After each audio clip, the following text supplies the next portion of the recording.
तो hello guys, स्वागत है आपका शर्मा कोचिंग क्लासेस में। ये सीएमओ की दूसरी क्लास है। पहली क्लास मैंने लोकसभा पे बनाई है जिसे मैंने अपलोड कर दिया है। तो अगर आपने उस वीडियो को नहीं देखा है तो प्लेलिस्ट में जाके देख लीजिए, है ना। और ये सीएमओ की दूसरी क्लास है। 5 मई को सीएमओ का एग्ज़ाम है, तो इम्पॉर्टेंट टॉपिक को डिस्कस कर रहे हैं हम लोग, जो एग्ज़ाम में आ सकता है, इम्पॉर्टेंट टॉपिक को, है ना। और अगर आप इस चैनल में नए हैं, पहली बार आए हैं, पहली बार देख रहे हैं, तो इस चैनल को सब्सक्राइब करके बेल आइकन क्लिक कर लीजिए, क्योंकि इसी प्रकार के नॉलेजफुल और इम्पॉर्टेंट वीडियो इस चैनल में मैं अपलोड करता हूँ। मैं रुपेंद्र कुमार शर्मा आपका स्वागत करता हूँ शर्मा कोचिंग क्लासेस में। चलिए शुरू करते हैं। देखेंगे पहला क्वेश्चन जो है, देखो टॉपिक है राज्यसभा। आप सीएमओ का एग्जाम देने जा रहे हैं, लोकसभा, राज्यसभा, राष्ट्रपति, राज्यपाल से क्वेश्चन तो बनेंगे ही बनेंगे 100%। तो आपको ये पता होना चाहिए यह किस प्रकार का सदन होता है। मतलब राज्यसभा क्या होता है, एक स्थायी और उच्च सदन होता है। कहने का मतलब ये है कि राज्यसभा को भंग नहीं किया जा सकता, वहीं लोकसभा को हम भंग कर सकते हैं। ठीक है, ये बहुत ही इंपॉर्टेंट पॉइंट है इसका। सेकंड पॉइंट देखेंगे, राज्यसभा का कार्यकाल, लोकसभा 5 साल का होता है, वहीं राज्यसभा होता है 6 साल का। ये चीज़ को भी बहुत इंपॉर्टेंट है, आप इसको ध्यान देते हुए चलेंगे और वीडियो को लाइक करते चलेंगे। तीसरा, राज्यसभा के सदस्यों का निर्वाचन राज्य विधानसभा और निर्वाचित सदस्य होते हैं। मतलब जो विधायक होते हैं और निर्वाचित जो सदस्य होते हैं वो राज्यसभा के सदस्य होते हैं, है ना, उनका निर्वाचन होता है वहाँ से, है ना। अगला, राज्यसभा की अधिकतम सीट है। तो भैया जब लोकसभा की सीटें यूपी में ज़्यादा है तो राज्यसभा की सीटें भी यूपी में जाता है। टोटल कितना है, वहाँ भी 31 सीट है। अब छत्तीसगढ़ के रहने वाले हैं, तो छत्तीसगढ़ में राज्यसभा की अधिकतम सीटें कितनी है, 5 है। कितनी है, 5 है।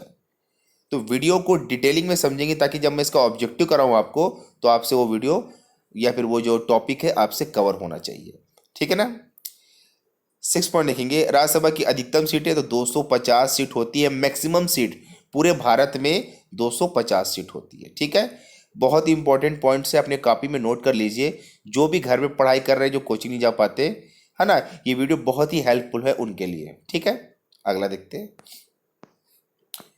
तो देखेंगे क्वेश्चन नंबर मतलब जो 7 देखेंगे, राज्यसभा के सदस्य की न्यूनतम आयु, 30 साल का जो व्यक्ति होगा वो राज्यसभा सदस्य बनने के लिए चुनाव लड़ सकता है।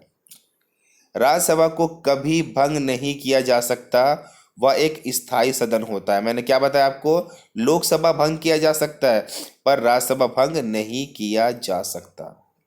9वां पॉइंट, राज्यसभा की संरचना, मतलब ये कैसे बनाया गया, तो ये अनुच्छेद 80 के तहत बनाया गया है। अनुच्छेद तो आपको इम्पोर्टेंट है, वो आपको याद रखना पड़ेगा। राज्यसभा की संरचना, उसकी बनावट अनुच्छेद 80 के तहत होता है। अगला, राष्ट्रपति कम से कम 2 राज्यसभा का अधिवेशन बुला सकता है। राष्ट्रपति 2 अधिवेशन को बुला सकता है और राज्यसभा की बैठकों में 6 महीने से ज़्यादा का अंतर नहीं होना चाहिए। 6 महीने से, ये बहुत इंपॉर्टेंट पॉइंट है दोनों, 9वां 10वां 11वां। ठीक, इंपॉर्टेंट है सीमो के एग्जाम के हिसाब से। अगला देखेंगे, गठन, इसका गठन कब हुआ था, तो ये डेट तो दोनों इंपॉर्टेंट है। 3 अप्रैल 1952 में उसका गठन हुआ और पहली बैठक हुई थी 13 मई 1952 में। तो आप इस 3 से याद कर सकते हैं ना कि 3 और 13 का कॉम्बिनेशन है अप्रैल में 1952 में। और 13 नंबर को देखेंगे, संसद भवन का design architect sir Edwin Lutyens और सर हेबर्ट ब्रेकर ने की थी। ये बहुत इंपॉर्टेंट क्वेश्चन है कि संसद भवन के डिजाइन करने वाले आर्किटेक्ट का नाम पूछ सकता है और किस सन में हुआ था, 1912 से 1913 के बीच हुआ था।